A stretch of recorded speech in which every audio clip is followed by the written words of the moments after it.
Hello, friends. Welcome to Home Full of Stories. I'm Parth, your host, your दोस्त, movie buff and story teller. दोस्तों, last time हमने एक unusual सी love story सुनी थी. अगर आपको वो स्टोरी पसंद आई हो तो उसे लाइक करो, शेयर करो, कमेंट करो, पर सब्सक्राइब करना मत भूलना. तो आज हम एक नई कहानी सुनते हैं, कुछ हटके कहानी. तो ये कहानी है समीर की. उम्र 22, पढ़ाई में अव्वल और सबका चाहिए. समीर को म्यूजिक का बड़ा शौक था, पर रहते रहते वो सिर्फ शौक ही रह गए.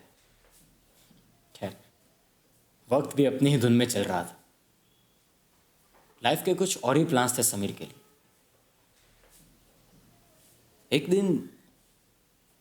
एक दिन देर रात तक वो अपने बेस्ट फ्रेंड कवन के घर पे था.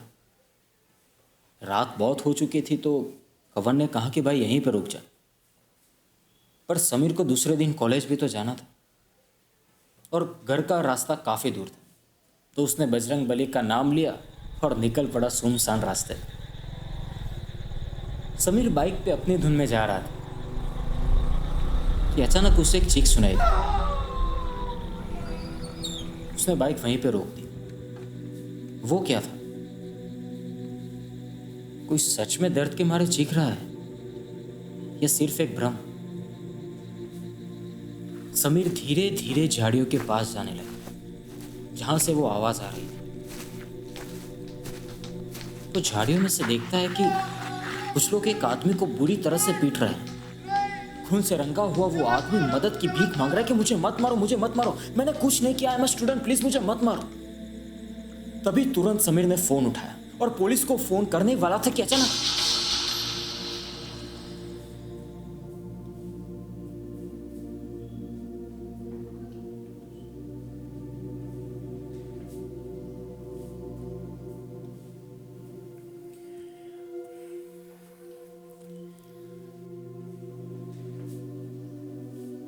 कुछ पल के लिए सन्नाटा छा गया. समीर की सांसें मानो रुक सी गई. समीर ने पहली दफा मौत को इतने करीब से देखा था, और मारने वाले को भी.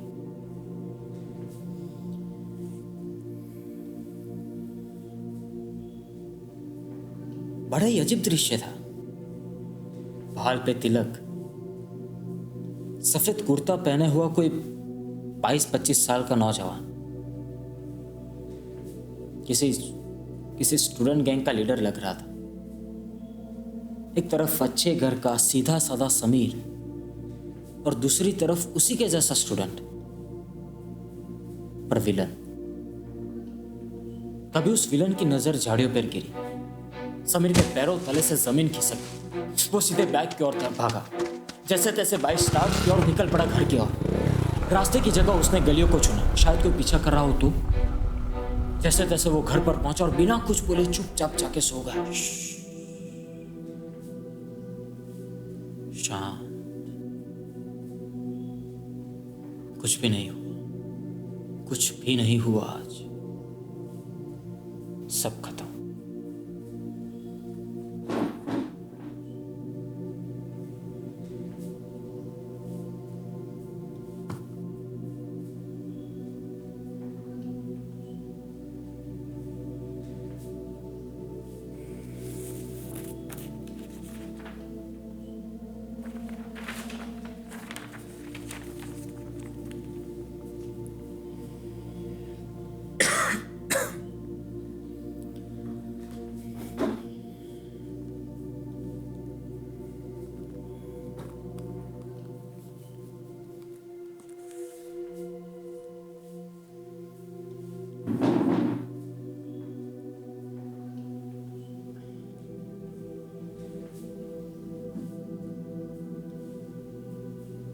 उस बात को 4 हफ्ते हो चुके थे. समीर उस बात को भूल भी चुका था. समीर की लाइफ एकदम नॉर्मल चल रही थी. पर एक दिन समीर अपने कमरे में आराम से अपना काम कर रहा था कि अचानक उसके बेडरूम का दरवाजा खुला.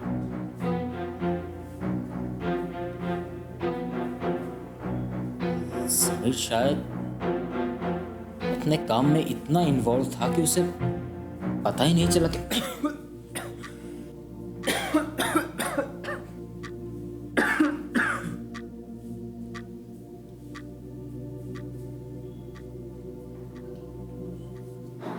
सॉरी।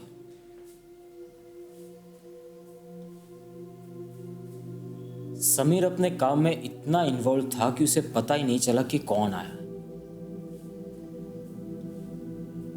वो वही था, वही डरावना चेहरा, उसकी आंखों में वही बदले की आग थी, वही विलन। उसने जैकेट में से गन निकाली। समीर को अब तक पता नहीं था कि उसके सिर पे मौत मंडरा रही, पर एक ख्याल ने हालात पूरे पलट दिए। दिन का उजाला और बंदूक की आवाज। बंदूक की आवाज तो सोसाइटी में गूंजेगी, फिर क्या हो? वो विलन गुस्से से आग बबूला हो जाता और नाइफ निकालता समीर को मारने के लिए। वो धीरे धीरे समीर की ओर बढ़ता है और समीर को मारने ही वाला होता है कि उसकी नजर न्यूज़पेपर पर गिरती है। ACP Vijay Dhingra kills 22 suspects in a pursuit of a murder case। Newspaper की हेडलाइन। तभी समीर के घर के बाहर एक गाड़ी आती है, पुलिस की गाड़ी।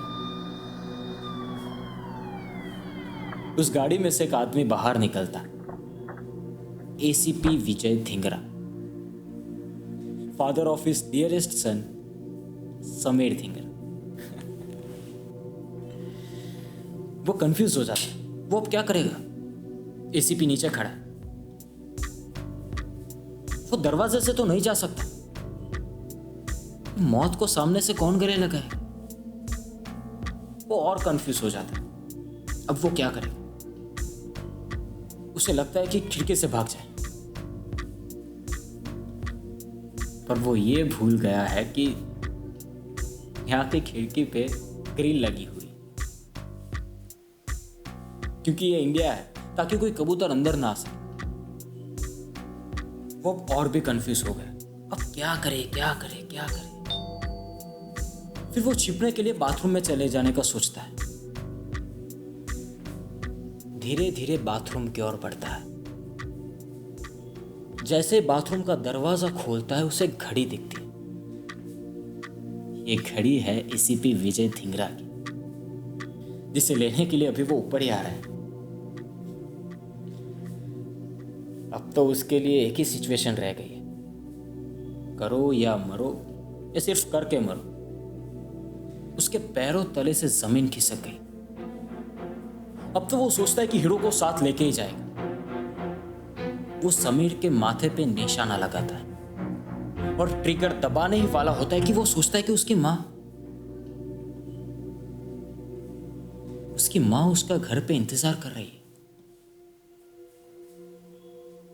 अगर किसी और मर्डर केस के लिए एसीपी धिंगरा किसी भी सस्पेक्ट को मार देता है, अगर अपने बेटे को मरा हुआ देखेगा तो उसके घर वाले को या उसके दोस्तों को छोड़ देगा।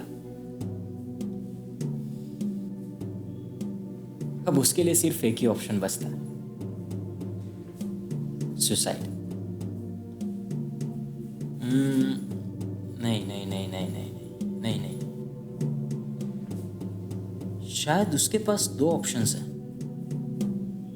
सुसाइड या सरेंडर।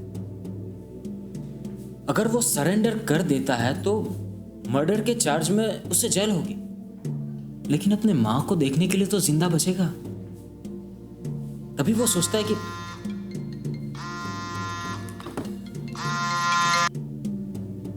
हाँ मम्मी। हेलो। कहाँ रह गया तू? हाँ वो काम कर रहा था इसीलिए। क्या काम? पासपोर्ट वेरिफिकेशन के लिए पुलिस वाले नीचे आए हैं। हाँ जल्दी आ जा। हाँ हाँ जल्दी आ। हाँ भैया।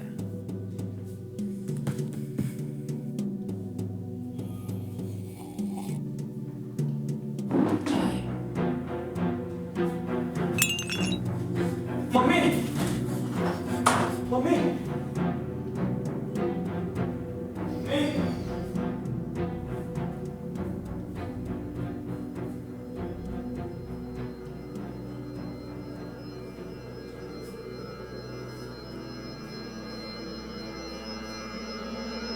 ऊपर